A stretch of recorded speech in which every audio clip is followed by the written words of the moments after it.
lugar, será que tenemos la bendición de que alguien nos acompañe por primera vez. ¿Habrá alguien que está aquí por primera vez con nosotros? Si no lo hay, pues también sean bienvenidos todos ustedes, algunos regresando pues de trabajar, algunos han salido de Milano a trabajar. Esta también es la temporada en la que muchos hermanos tratan de planificar sus vacaciones, algunos ya les está llegando la fecha de irse de vacación. Y aunque le vamos a extrañar, pero sabemos que también es necesario que usted pueda tomarse un tiempo con su familia para poder tanto llevar un poco de descanso como de diversión, sobre todo a los más pequeños de la familia. Todo eso es importante para que exista un equilibrio dentro de las familias que buscamos siempre del Señor. Vamos a ponernos de pie para dar lectura a la palabra del Señor en esta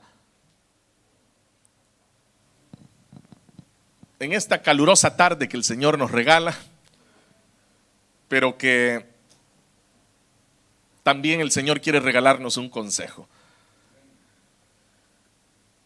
Vamos a abrir la Biblia en el libro de los Hechos,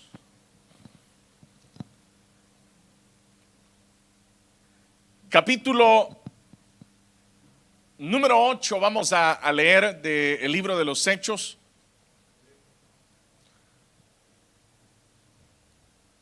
Y daremos lectura a partir del versículo 1.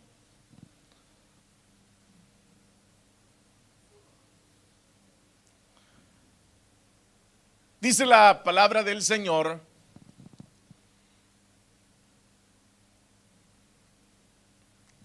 aquel día se desató una gran persecución contra la iglesia en Jerusalén, y todos, excepto los apóstoles, se dispersaron por las regiones de Judea y Samaria. Unos hombres piadosos sepultaron a Esteban e hicieron gran duelo por él. Saulo, por su parte, causaba estragos en la iglesia. Entrando de casa en casa, arrastraba a hombres y mujeres y los metía en la cárcel. Los que se habían dispersado predicaban la palabra por donde quiera que iban. Amén. Solamente eso, hermanos, vamos a leer. Pueden tomar sus asientos y hagamos una oración. Padre que estás en el cielo, te doy gracias por la bendición que tenemos de reunirnos una vez más para adorar tu nombre, para poner delante de ti, Señor, nuestras necesidades, nuestras aflicciones, nuestras cargas, sabiendo que tú, Señor, siempre tienes el poder para traer una solución. Por eso, Dios del cielo, rogamos que puedas responder a los tuyos. Suplicamos, Señor, que puedas bendecir poderosamente a tu pueblo. Que el que esté enfermo pueda ser sanado para la gloria de tu nombre. Y el que está rogándote por un favor especial pueda ver tu mano, Señor, obrando en su vida. Ahora, Padre, abrimos nuestros corazones para que nos hables, para que tu palabra pueda venir a nuestra vida y edificarnos, para que podamos convertirnos en esa iglesia gloriosa y poderosa que tú quieres que marche sobre esta tierra. En el nombre de Cristo Jesús te lo pedimos. Amén, Señor, y amén. Amén, hermanos. Como ya ustedes lo saben, porque tal vez no han podido estar presencialmente, pero a través de las transmisiones usted ha prestado atención al desarrollo. Este fin de semana hemos venido haciendo un énfasis sobre una iglesia que es propositiva. Hemos estado hablando y, como digo, enfatizando aquella iglesia que tiene proyectos, la iglesia que tiene ideas para trabajar. Porque si hay algo que debemos de aceptar, es que muchas iglesias se han vuelto rutinarias. Muchas iglesias se han vuelto monótonas. En otras palabras, aburridas. Iglesias que han llegado a un extremo en donde hemos llegado a pensar que se viene, se canta, se predica, nos despedimos y que eso es vida cristiana. El problema es que siempre hemos tenido aquella gran, pero gran intención y un gran interés porque las iglesias crezcan. Pero la iglesia ha tenido que ser atropellada por una realidad. Y esa realidad es que las iglesias no pueden crecer porque no están siendo propositivas. El día de ayer por la tarde estuvimos acá desde las 2 de la tarde con los hermanos líderes y los hermanos anfitriones. Y por supuesto todos aquellos hermanos que quisieron añadirse, vinieron hermanos de Torino, vinieron hermanos de Piacenza, creo que solo de Milano es que no venían. Pero lo cierto es que estuvimos acá y hablábamos de eso, cómo las iglesias pueden alcanzar el crecimiento. Revisábamos bíblicamente qué fue lo que hizo que la iglesia del ayer fuera una iglesia que crecía. Pero luego añadimos un tema más, y fue el hecho de que ¿qué hizo la iglesia para poder sostener ese crecimiento que obtuvieron? Porque muchas iglesias crecen, pero no logran sostener el crecimiento. Es decir, lo que han avanzado, luego lo retroceden. Es como dicen algunas personas por ahí, se dan 2 pasos para adelante y se dan 3 para atrás. Entonces la iglesia no prospera.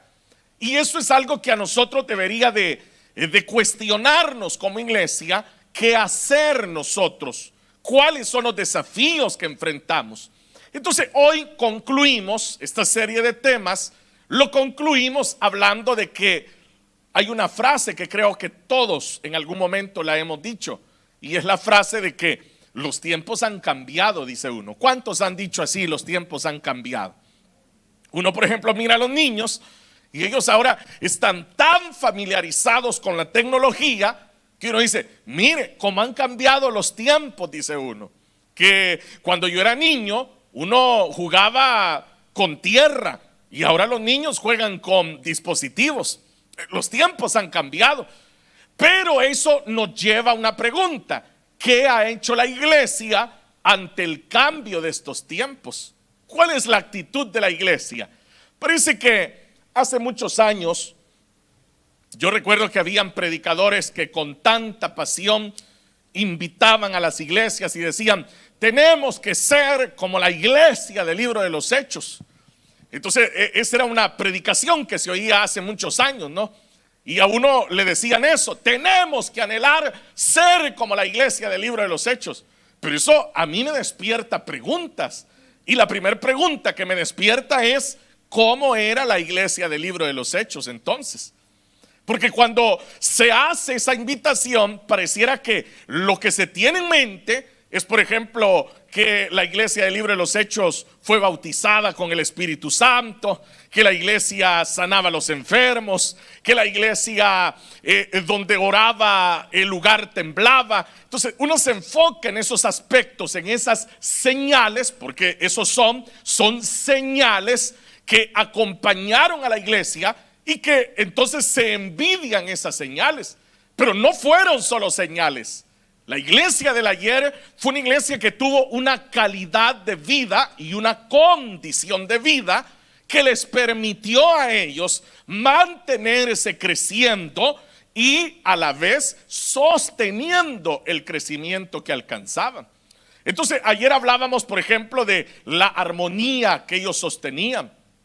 Hablábamos cómo la iglesia era una iglesia en donde todos compartían. Una iglesia donde todos disfrutaban lo mismo. Una iglesia donde no habían necesitados. Entonces, vea, era un nivel que, seamos muy francos, hoy en día no existe dentro de las iglesias. Esa es una realidad, por ejemplo, nuestra. Que estamos viviendo tiempos en donde triunfa el egoísmo por sobre el amor. Es decir, tenemos una gran cantidad de cristianos preocupados por sí mismos y no preocupados por el prójimo. Entonces esa es una característica nada más, entienda. Y uno dice, volvamos a ser como la iglesia del libro de los Hechos. Pero ¿a qué nos estamos refiriendo? a una iglesia que ama, a una iglesia que comparte, a una iglesia que sufre, a una iglesia que es perseguida. Esas son etapas que uno no las logra ver a la luz de ese llamado de ser como la iglesia del libro de los Hechos. Entonces, piense usted conmigo esta tarde, por favor, en algo. Cuando uno habla de la iglesia del libro de los Hechos, hay que entender que no fue una sola iglesia. Eso es lo primero que usted tiene que entender, porque nuestro conocimiento superficial del documento que nosotros llamamos el libro de los Hechos nos hace creer que uno piensa que se está hablando de una sola iglesia.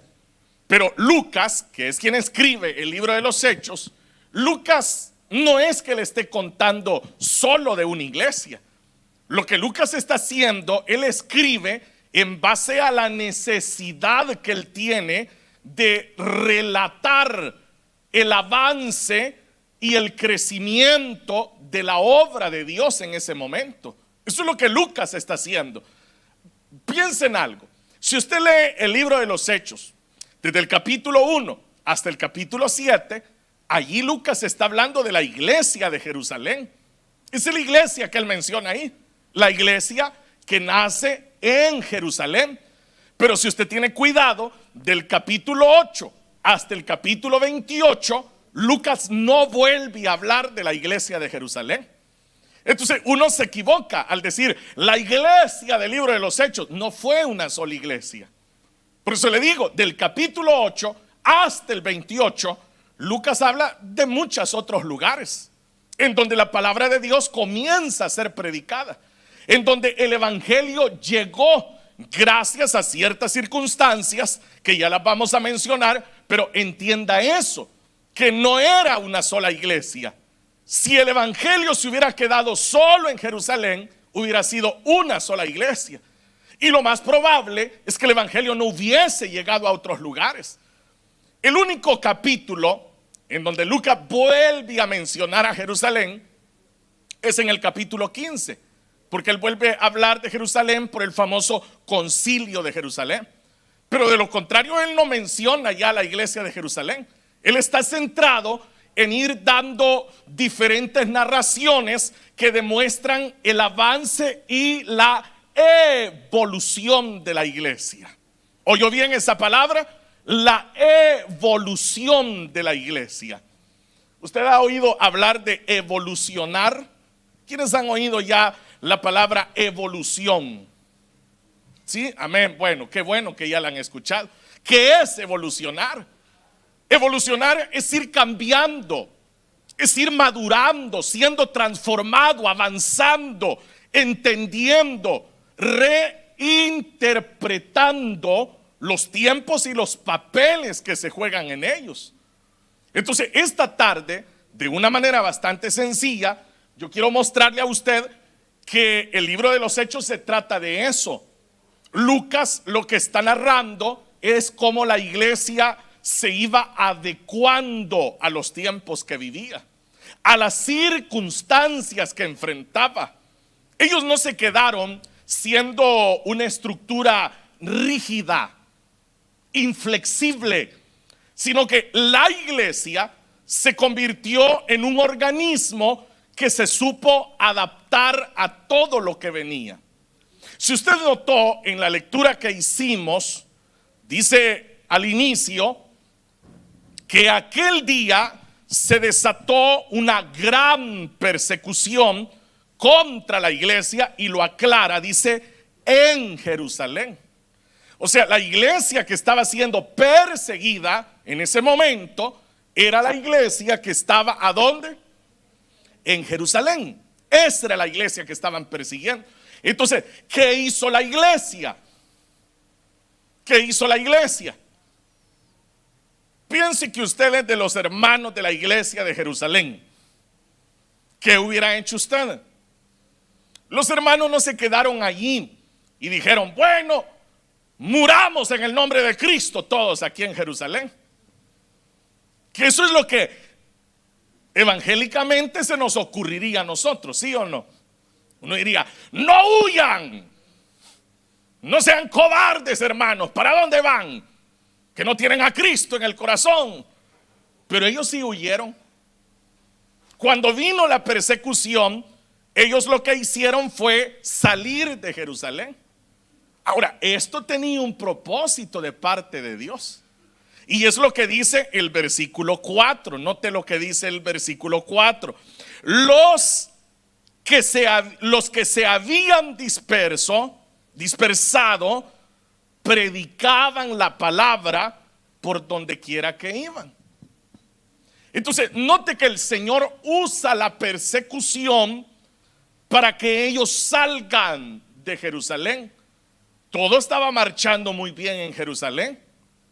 Si usted lee los 7 capítulos anteriores, bueno, 6 capítulos anteriores, porque todo comienza ya a ser difícil a partir del capítulo 7, pero usted se va a dar cuenta que todo iba bien. Se convertían 3,000, se convertían multitudes que se bautizaban. Y uno diría, gloria a Dios por todo este crecimiento. Pero ahí vino la prueba. Y fue el momento cuando ellos tuvieron que, y por favor, grábese esta palabra, ellos tuvieron que reinterpretar su papel. Ellos tenían 2 caminos. El primero de ellos era quedarse y morir. Si usted notó, en el versículo número 3, que también lo leímos, dice que Saulo le causaba estragos a la iglesia. Entrando de casa en casa, arrastraba a hombres y mujeres y los metía en la cárcel. Entonces, ante toda esta persecución, ellos toman la decisión de dispersarse y se van a otras regiones, como lo hemos leído, pero no se fueron solo por irse.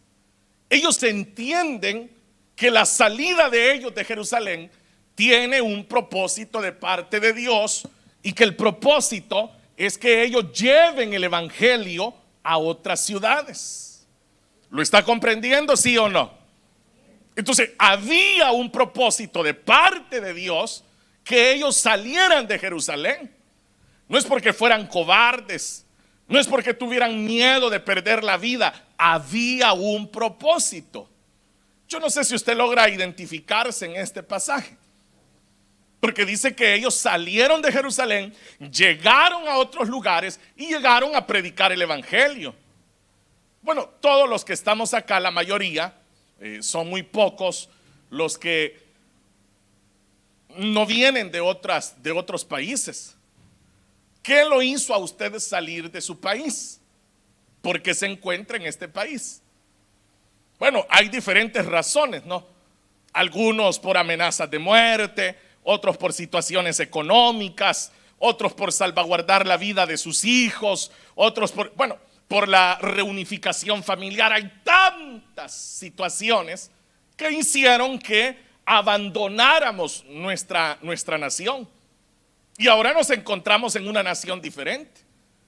¿Y qué nos encontramos haciendo en esta nación nosotros? Lo que ellos también hicieron. Nosotros estamos acá predicando la palabra. Eso es lo que nos encontramos haciendo acá.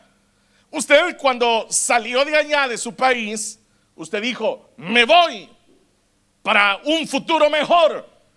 Pero el Señor tenía planes para usted en esta nación.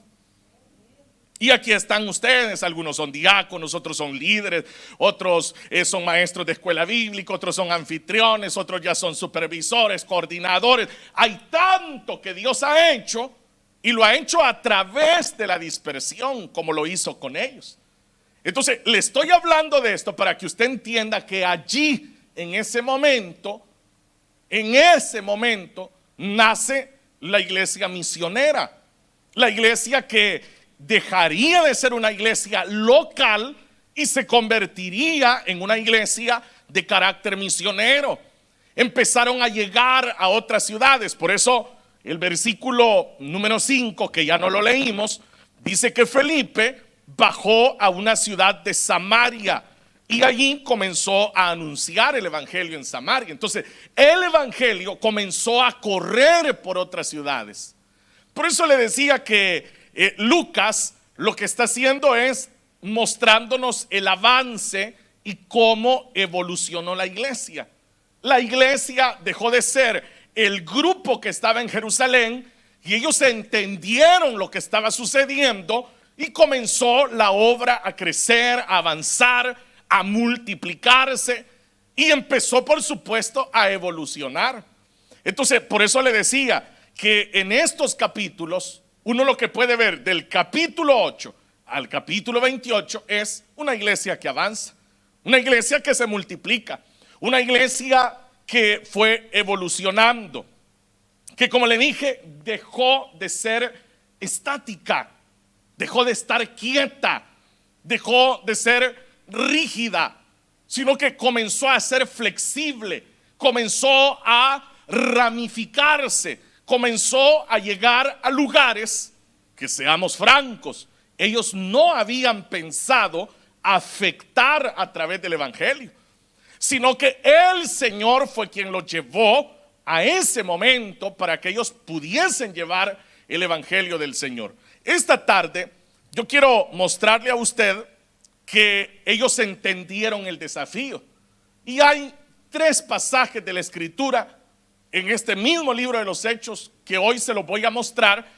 para que usted vea cómo evolucionó la iglesia, cómo ellos entendieron esa realidad, para que más o menos usted se conecte con lo que yo estoy diciendo.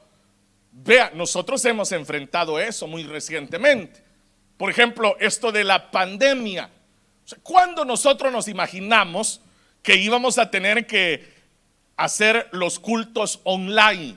O sea, vea, hasta la palabra en inglés, ¿verdad? Hasta inglés hemos aprendido. O sea, es que son en línea en español. Entonces, ¿cuándo nosotros nos imaginamos que es día miércoles y tenemos estudio bíblico? Y yo iba a estar dando un estudio bíblico ahí en mi casa, con un dispositivo enfrente, sin verlos a ustedes, solo viendo ahí que decía, fulano se conectó, hay tantos conectados, que ustedes ponían su saludo, y usted, tengo estudio bíblico, y a encender su teléfono usted en su casa. ¿Cuándo imaginamos que nos iba a tocar de esa manera? Nunca nos imaginamos. Bueno, si yo recuerdo allá por el año 2009, que todavía, y voy a hablar a título personal, pues le voy a hablar yo, me voy a poner yo de ejemplo. Ahí en el año 2010 más bien, yo no tenía Facebook, y bien lo recuerdo, era el año 2010 y yo no tenía Facebook. Y algunos jóvenes de la iglesia me decían, hermano, ¿me da su Facebook? Y yo decía, yo no tengo. No le creo, me decían, no tengo. Y bien recuerdo que yo abrí esa cuenta en el año 2011. Y lo hice, ¿sabe por qué lo hice? Por petición de un pastor en el extranjero, que me dijo, hermano, haga una cuenta para que nos podamos comunicar, me dijo. Es mejor, yo le voy a enseñar, me dijo él. Yo no sabía.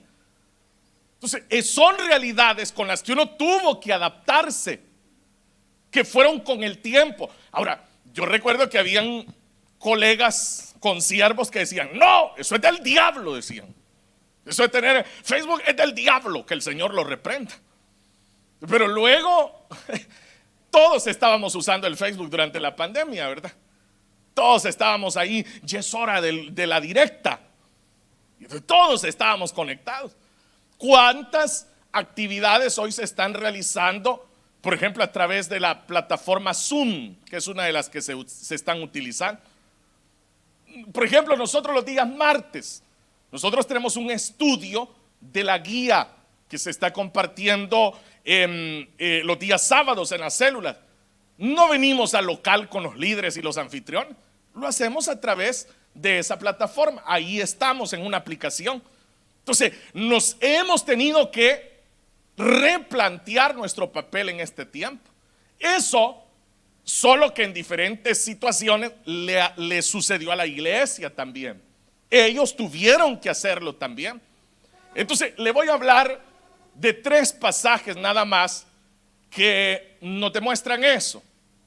El primero de ellos que quiero que vea es en el libro de los Hechos siempre. Los 3 pasajes son acá. Hechos capítulo 10, y versículo 28. Hechos capítulo 10 y versículo 28. Oiga lo que dice.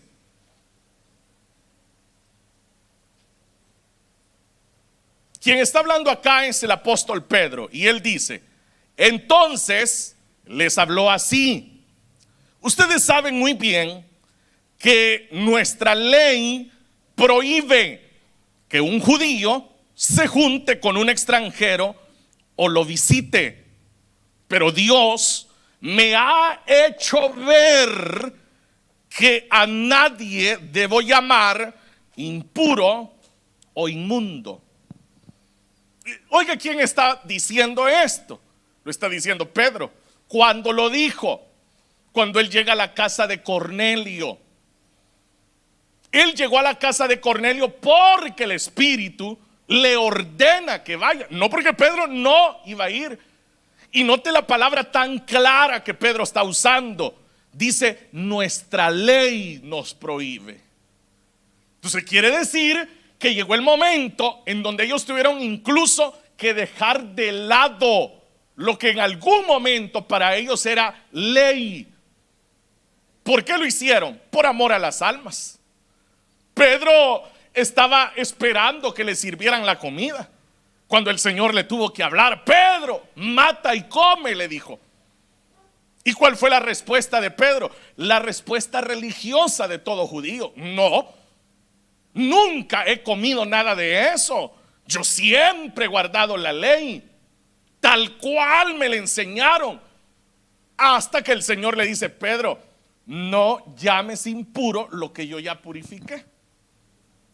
Ve, te van a venir a traer. Y por eso cuando los hombres llegaron y dijeron: aquí está el hermano líder de la célula que se llama Pedro. Sí, dijo Pedro, aquí estoy. Mire, queremos abrir una célula, solo que la persona que la quiere todavía no viene a la iglesia. Piense un momento en eso, porque nosotros hemos sido así como iglesia. Le ponemos 1000 requisitos a las personas. ¿Cuánto calza? ¿Qué color de pelo tiene? ¿Cómo habla? Para nosotros todos son requisitos. Mire, hay una persona que quiere venir a la iglesia. ¿Y cuánto mide? Si es hermana, usa zapato pachito o de tacón. Si es varón, tiene barba o es lampiño. O sea, para nosotros todo es así. Así era para Pedro. Pero ellos tuvieron que reinterpretar el tiempo que iban a vivir. Una cosa era compartir el evangelio con judíos, y otra cosa era compartirlo con los gentiles. Entonces ahora llega el momento y Pedro no tiene pena en confesarles. Pedro es muy honesto y les dice: yo quiero que entiendan algo. Nuestra ley prohíbe lo que yo estoy haciendo en este momento.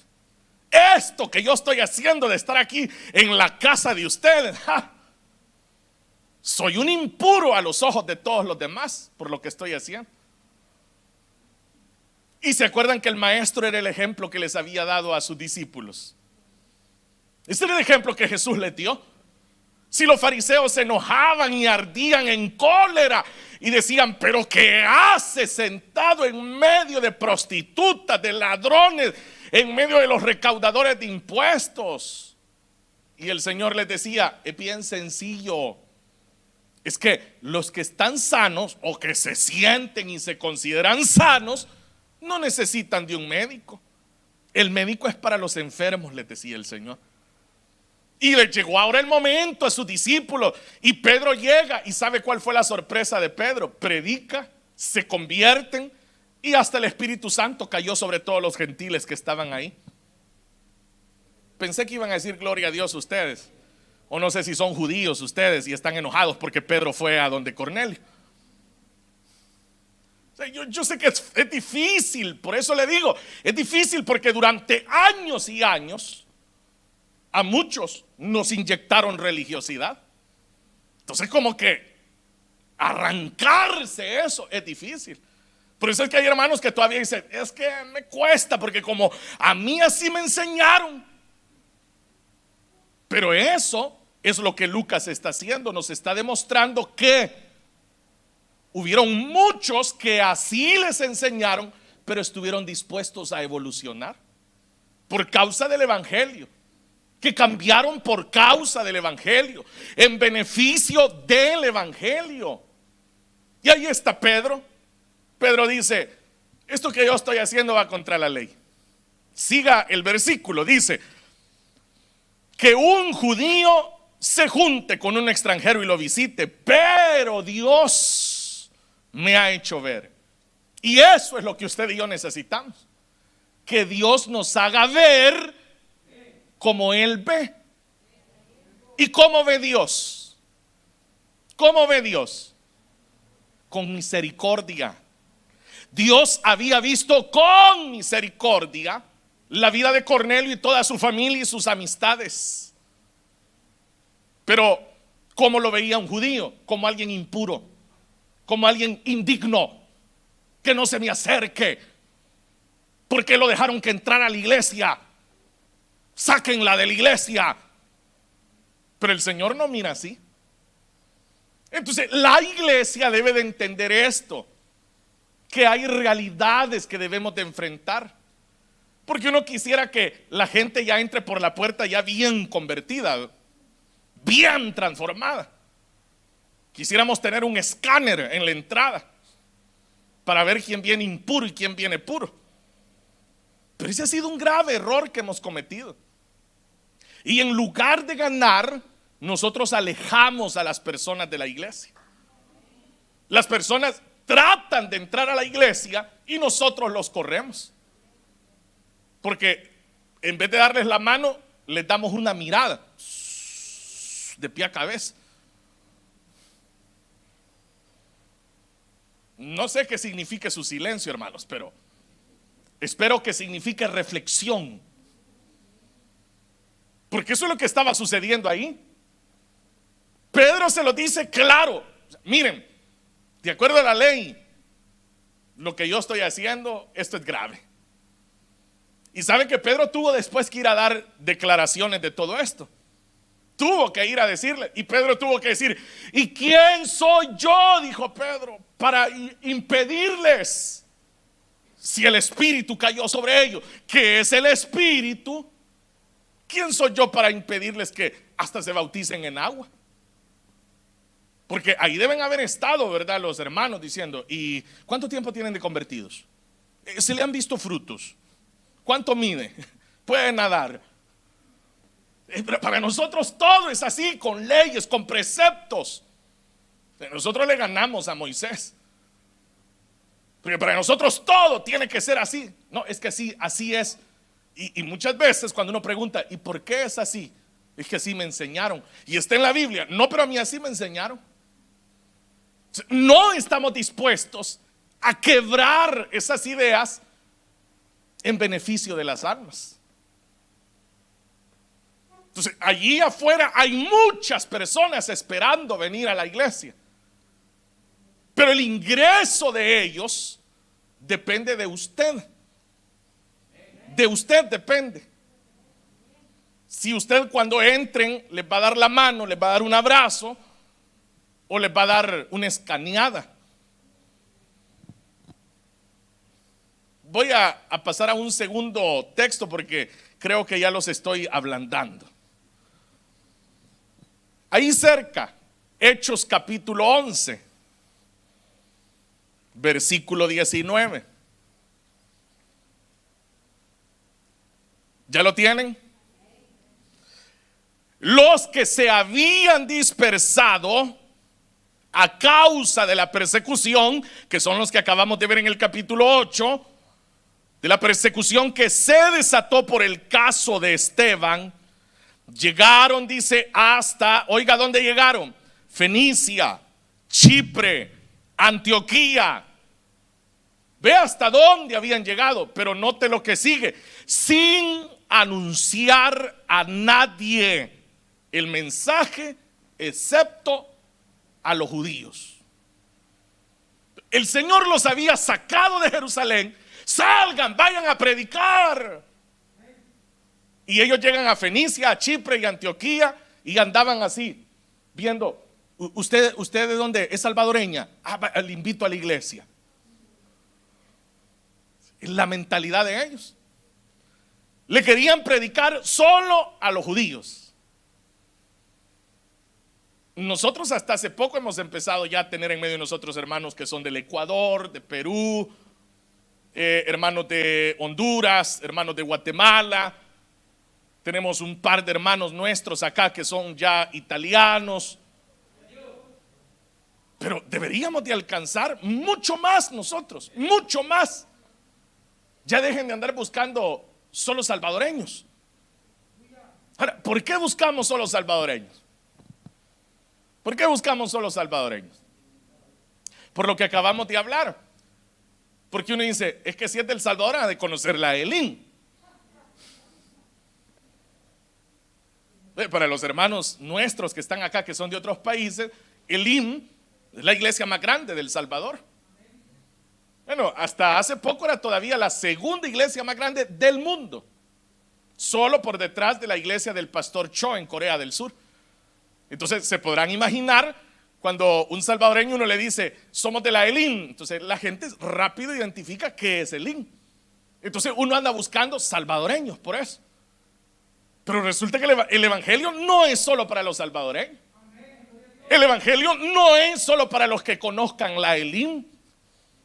El evangelio es para todos, para todas las naciones. El evangelio es para todas las almas.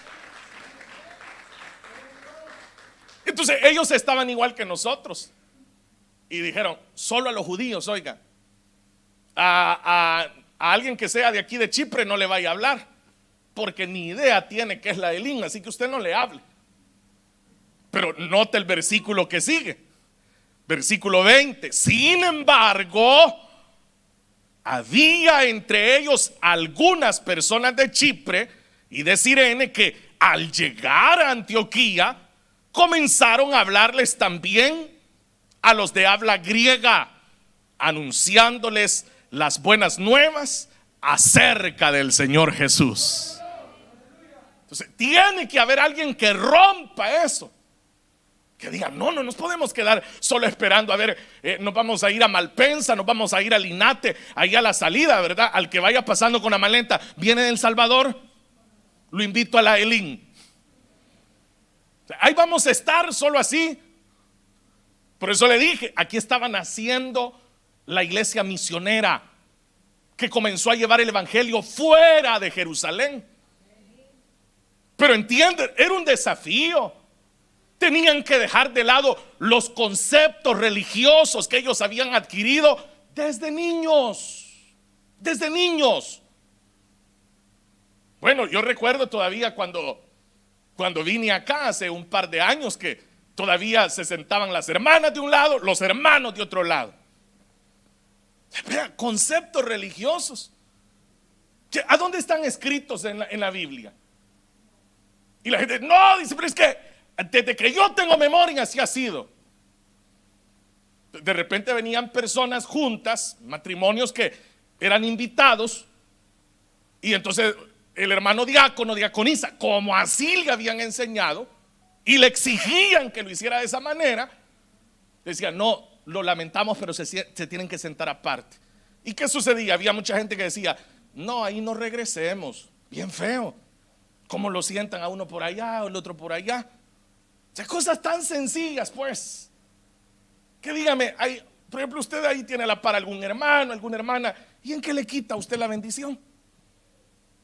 ¿En qué le estorba a usted? Por ejemplo, la hermana y el hermano están a la par, ellos son esposos. Allá atrás está la hermana y el hermano también son esposos. ¿En qué les quita esa bendición?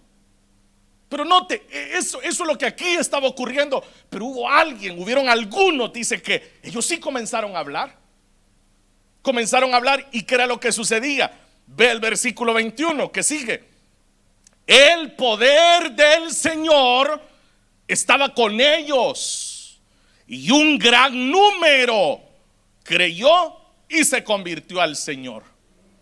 Hay que dar el paso. hay que dar el paso. Se tiene que dar el paso de entender, como le dije, interpretar el tiempo que está sucediendo. Bueno, un tercer texto nada más ya, porque el tiempo corre. Capítulo 17 siempre de este libro de los Hechos.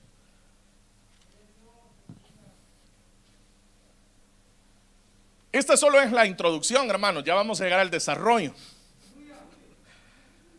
Capítulo 17, vea, solo voy a leer el versículo 16, no, más bien el versículo 22, porque el pasaje realmente abarca desde el 16 hasta el 34. Pero eso ahí lo leen en su casa ustedes.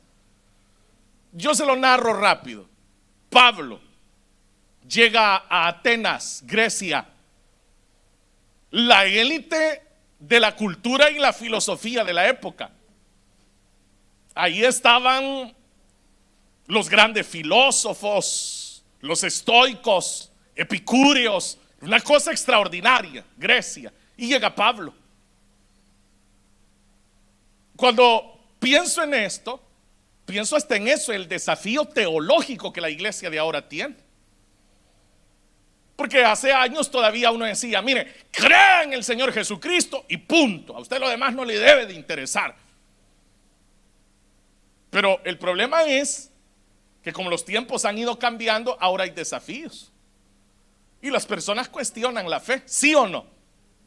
Y ahora las personas dicen, sí, pero explíqueme por qué usted cree que la Biblia realmente es la palabra de Dios.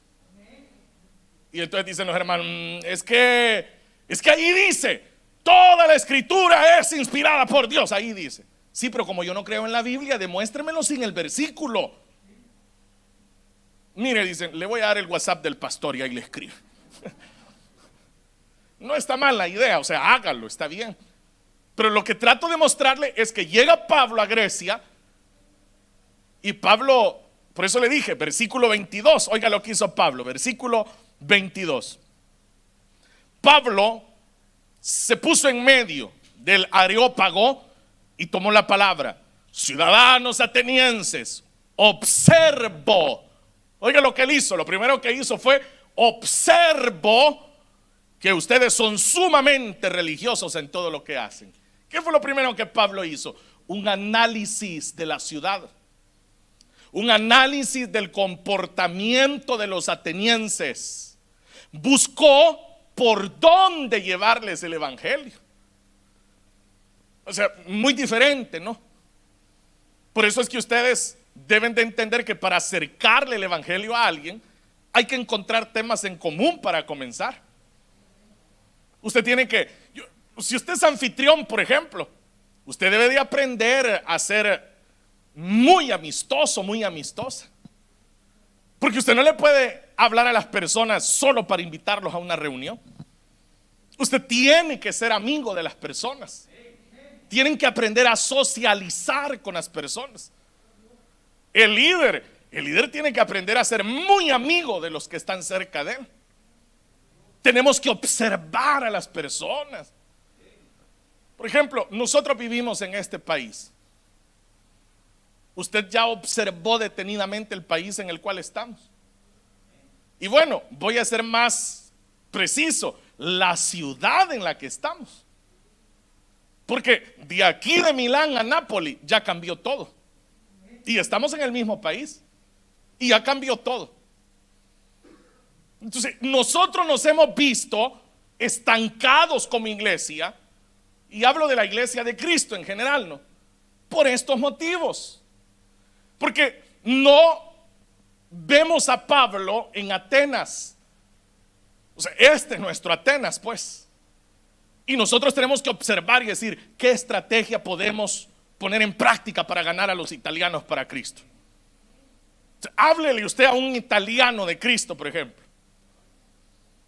Yo sé que la mayoría de todos ustedes tienen jefes que son italianos. Y usted ya les habló de Cristo. Ya les compartió el evangelio a ellos. Es que me da miedo, dicen algunos. ¿Y por qué le da miedo? Usted tiene que encontrar la manera de hacerlo. Tiene que hallar la forma de acercarse. Yo recuerdo Hace unos meses atrás, yo tuve una conversación muy productiva con nuestro hermano Luca. Nosotros andábamos acompañando al obrero de la iglesia de Nápoles, que él había venido con su esposa, ustedes recordarán, y ese día lunes ellos tenían que ir al consulado. Y entonces el hermano Lucas se quedó conmigo toda la mañana esperando a los hermanos. Y estuvimos hablando. Y a mí me gustó mucho escuchar la perspectiva del hermano. Porque él a mí me puso muy al tanto, por ejemplo, de la situación política de este país. De situaciones de años. Claro, él es italiano y ha visto por años la situación política de este país. Yo no. Pero él me puso al tanto. Y empezamos a hablar de eso. Entonces uno va entendiendo, teniendo una apertura. Ahora entiendo por qué. Ahora comprendo por qué. O sea, nosotros no podemos ser así como quedarnos ahí quietos y decir, oremos por las almas, hermanos. Claro que oremos, pero debemos de tener estrategias para ganarles, estrategias para acercarles el evangelio. De lo contrario, como le digo, hagamos tratados y vámonos a Malpensa todos allá a esperar. Y ahí estamos. ¿Conoce la Elín? Aquí está el tratado. ¿Conoce la Elín? Otro tratado. Pero el que venga de Perú, como no conoce la Elín, no le voy a dar tratado. El que venga de Colombia no le voy a dar tratado, porque no ha de saber qué es la Elín. ¿Están comprendiendo, hermanos? Entonces eso es lo que aquí estaba ocurriendo. Y Pablo dice que él observó, se fijó en lo que estaba ocurriendo, y en el contexto de ellos él les introdujo el evangelio. Entonces ahora vayamos a nosotros, y este será el último punto que voy a desarrollar ya, porque el tiempo, me quedan como 3 más, pero ahí se los doy otro día. Pero nosotros como iglesia debemos de madurar. Aunque no digan amén, hermano, debemos de madurar. Sí, ya debemos de dejar atrás aquello de estar como que somos judíos, ¿verdad? Tenemos una ley, la ley lo prohíbe. Las costumbres, si ellos no hubieran cambiado, el evangelio no se hubiese multiplicado como se multiplicó. Ellos tomaron una actitud y dijeron, bueno, ¿qué hacemos? ¿Qué hacemos? Bueno, dijo Pablo, yo lo que voy a hacer es que con el griego voy a ser griego. Eso voy a hacer, dijo Pablo. Yo me voy a sentar con el que me tenga que sentar, a comer, a platicar, hasta llevarlo a los pies de Cristo. Yo voy a aprovechar toda oportunidad. Pero ¿cómo vamos a hacer nosotros? Es la pregunta. ¿Cómo nos vamos a adaptar nosotros a esta realidad? Hoy me he muerto de la risa antes de iniciar el servicio, porque uno de nuestros niños de acá de la iglesia, que tiene a lo sumo 2 añitos, yo le dije, Dios lo bendiga, le dije yo. Y él llegó y me dio un puño. Y se imagina yo viendo al papá, uy hermano, ¿qué es eso? Su niño, tráigalo, voy a orar por él. Es absurdo. Sí, hermanos, perdónenme, es absurdo. Yo también le di el puño. Y bromeábamos con el papá y le decía, bueno, o sea que dentro de una generación más y así nos vamos a saludarle. Dios lo bendiga, hermano. Van a haber hermanos que se van a desmayar.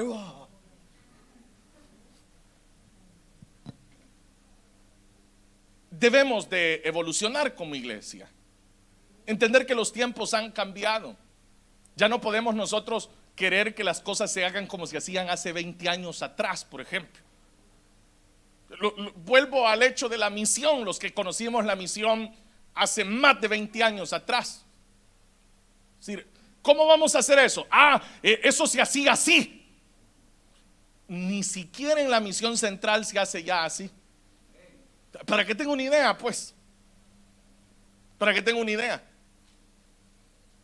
Hace poco el pastor general tocó un tema polémico en la misión por años. Y el pastor fue tan honesto, el hombre. Yo le admiro esa honestidad, una honestidad teológica. Y dijo, hermanos, quiero decirles que eso ha sido solo una costumbre, dijo, nada más. O sea, aceptar que hubo un error de interpretación por años. Esa es honestidad. Entonces, ¿qué es eso? Es reinterpretar. Y eso es lo que ustedes y yo necesitamos hacer. O sea, mire, yo lo eximo a usted de toda culpabilidad para que se sientan tranquilos. Porque algunos han de estar ahí en la silla diciendo, hemos sido unos desgraciados nosotros. A saber cuántas almas hemos perdido nosotros, qué barbaridad. Usted no es responsable. La responsabilidad es de los que instruimos en la palabra. Es del que está instruyendo la responsabilidad. Entonces, usted debe de entender en esta tarde que nosotros tenemos un futuro por delante. ¿Amén o no amén? Lo tenemos por delante, pero tenemos que madurar como iglesia. Entender que, como le dije, los tiempos ya cambiaron. Bueno, un pequeño ejemplo. Muchos de ustedes hoy, ¿en qué buscaron los textos que he ido dando? ¿En qué lo buscaron? En el teléfono. Ahí los estaban buscando. O sea, ya ahora andar así la Biblia ya es solo para los viejitos, pues, como yo. Sí, yo soy bien franco porque hace poco adquirí un libro y lo hice en línea. Un libro muy interesante que ya comencé a leer. Y a mí me daban dos opciones. La opción impresa y me daban la opción, se llama ebook. Lo podía adquirir, descargarlo y leerlo. Y era mucho más barato. ¿Cuál cree que escogí yo? La impresa, sí. Una cuestión de costumbre. No, es que estar leyendo así a mí me duele la cabeza y yo prefiero tener el libro en la mano. Pero es una costumbre. Como le digo, déjenos a los viejitos así. Pero debemos de reinterpretar nuestro papel en la sociedad, en la cultura, en las costumbres. Los jóvenes. Aquí hay una gran cantidad de gente joven esta tarde. ¿Y cuánta gente joven? No podemos creer, por ejemplo, que el joven interprete el evangelio como los que tenemos ya cerca de 30 años de andar por estos caminos. O sea, no podemos. ¿Están entendiendo, iglesia? O sea, ya dejen de escandalizarse por todo ustedes. Que entró un hermano que traía la camisa amarilla encendida. ¡Oh! Y ese color, no, hermano. Tiene que ser un color más suave. Estoy poniendo ejemplos, ¿no? Los mismos coordinadores acá en la obra son hombres tan jóvenes que no llegan ni a los 40 años. Para que usted tenga una idea. No llegan a los 40 años. Quiere decir que por lo menos los coordinadores tienen unos 30 años por delante de ministerio. Por lo menos. Los coordinadores las coordinadoras de diaconisa, mujeres jóvenes. Las maestras que tenemos, jóvenes. Los que están en la música, jóvenes. O sea, todo aquí es pura juventud. Si yo le aseguro que si hiciéramos una estadística de cuántos hermanos en la congregación superan los 50 años, serían pocos. Serían pocos. Entonces, ¿qué significa eso? Que debemos de reinterpretar lo que estamos viviendo. ¿Qué vamos a hacer en el futuro? Y de eso se ha tratado esta ponencia desde el día viernes. Los proyectos, las ideas, propositivos, cómo alcanzar el crecimiento, cómo sostener el crecimiento, cómo replantearnos nuestro papel. Eso es todo lo que hemos estado haciendo este fin de semana. Porque es a lo que el Señor nos ha llamado. Es a lo que el Señor ha llamado a la iglesia. Yo les aseguro que si nosotros reinterpretamos correctamente lo que tenemos que hacer, de aquí a un año, este lugar será insuficiente para reunir lo que Dios nos va a dar. Pero entonces tenemos que hacer un cambio. El cambio que hizo Pedro. Es decir, miren, esto que nosotros estamos haciendo, hace un par de años atrás nos apedrean si lo hiciéramos. Pero hoy lo hacemos porque el Señor nos ha mostrado que para Él no hay impuros, que Él lo que quiere es el arrepentimiento de las almas. Eso es lo que Dios quiere, que los hombres conozcan a Cristo Jesús como Señor y Salvador. No que conozcan costumbres, no que conozcan dogmas, que conozcan la Escritura, que conozcan lo que Dios espera de ellos. Por eso, queridos hermanos, quiera Dios que se abran espacios dentro de nuestra iglesia, se abran espacios para jóvenes, así como se han abierto espacios para mujeres, que se abran espacios para muchas situaciones propias de la obra, de tal forma, hermanos, que la iglesia de Cristo pueda caminar hacia adelante. Amén, hermanos. Eso es lo que Lucas hace en este libro de los Hechos. Llegará algún día en el que estudiemos versículo a versículo el libro de los Hechos, pero así de una manera tácita. Eso es lo que hace Lucas ahora, ir mostrándonos cómo evolucionaba la iglesia, que no fue una iglesia que se quedó quieta ahí en Jerusalén. Encerrémonos, hermano, aquí vamos a esperar que Cristo venga por nosotros, sino que fue una iglesia que venía la adversidad, interpretaban qué hacer, venía la prueba, interpretaban para qué era la prueba, venía el problema, interpretaban cómo solucionarlo, y así fue avanzando. Bueno, esto es lo último que le digo ya. Por eso es que los estudiosos hablan de generaciones de cristianos. Esto que acabamos de ver apenas fue la primera generación de cristianos. Luego se habla de una segunda generación de cristianos que fue del año 70 después de Cristo. Y está nuestra generación también, hermanos. ¿Qué vamos a hacer nosotros? Y viene otra generación detrás de nosotros. ¿Qué va a pasar con estos jóvenes? ¿Qué les vamos a enseñar a los jóvenes? Cuando ya no estemos los viejos, ¿qué van a hacer los jóvenes? Van a decir los jóvenes, bueno, repitamos lo que hacían los viejos porque nunca nos enseñaron qué hacer. ¿Eso es lo que va a suceder? ¿O ellos van a tener proyectos claros de cómo presentar el evangelio a los demás? Bien, hermanos, vamos a quedar hasta acá y esperando que todo esto a nosotros nos ayude a enfocarnos de una mejor manera para ser efectivos en la obra de Dios. Amén, hermanos. Vamos a orar, cierren sus ojos.